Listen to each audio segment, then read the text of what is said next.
Imagine two people earning exactly the same salary, shopping at the same stores, and paying the same bills every month. On paper, their financial lives should look almost identical, yet one steadily builds savings while the other feels as though every payday simply resets the clock. The difference is not always intelligence, discipline, or even income.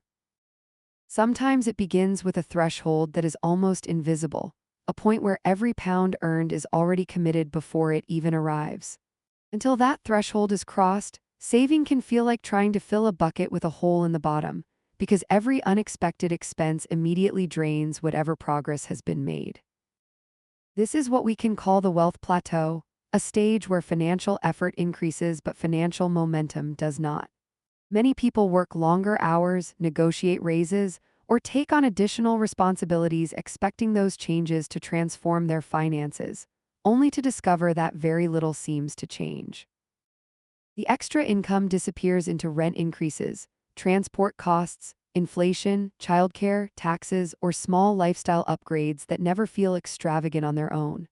Over time, this creates the impression that wealth is simply reserved for people who earn dramatically more, when in reality the underlying mechanics are often far more subtle. Human psychology plays a surprisingly large role in this process because our brains evolved to solve immediate problems rather than optimize decades of financial decisions. When money arrives, the most urgent obligations naturally receive attention first. Housing, food, utilities, insurance, debt repayments, and transportation all compete for priority because they represent immediate security. Once these necessities are covered, mental fatigue often takes over. Decisions become reactive instead of strategic, leaving very little attention for long-term planning. This is not necessarily a personal failure. It is a predictable response to operating under constant financial pressure. Behavioral economists have long observed that scarcity changes the way people think. When resources feel limited, the mind narrows its focus onto immediate concerns while pushing future planning further into the background. This can improve short-term survival, but it often comes at the expense of long-term optimization. Someone constantly calculating whether they can comfortably pay next month's bills has less mental bandwidth available for investment research, career planning, or tax efficiency. The financial challenge therefore becomes psychological as much as mathematical. The mathematics behind the wealth plateau begins with a simple observation. Financial progress is not determined solely by income. It is determined by the gap between income and unavoidable expenses. Imagine someone earning £40,000 annually with essential expenses consuming £38,000.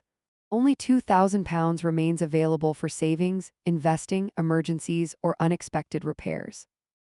Now imagine their salary rises to £45,000, but inflation, rent adjustments, higher commuting costs, and modest lifestyle improvements increase annual spending to £42,500.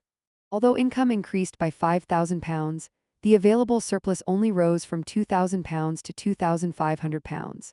The raise felt meaningful, but mathematically the long-term trajectory changed very little.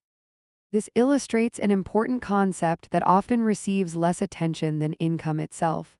Small increases in disposable surplus can have disproportionately large effects once they exceed certain thresholds. If unavoidable expenses remain relatively stable while income continues growing, each additional pound contributes increasingly to future flexibility rather than immediate consumption. That is where momentum begins to appear. Savings accumulate faster, emergency funds become more resilient, and investment contributions become easier to sustain without constant interruption. Notice that the threshold is different for every household. A single adult renting a small flat faces a different equation from a family supporting children or caring for elderly relatives.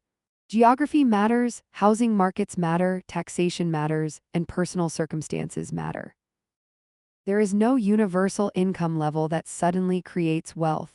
Instead, there is a personal point where fixed obligations consume a smaller share of total earnings, allowing future-oriented decisions to become more consistent. Perhaps the most valuable shift is not mathematical at all but psychological. Instead of asking, "How much do I earn?" it becomes more useful to ask, "How much flexibility does my current financial system create?"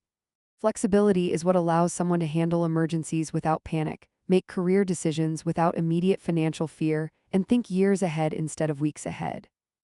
Wealth, viewed through this lens, is less about displaying higher income and more about building greater resilience within the system itself.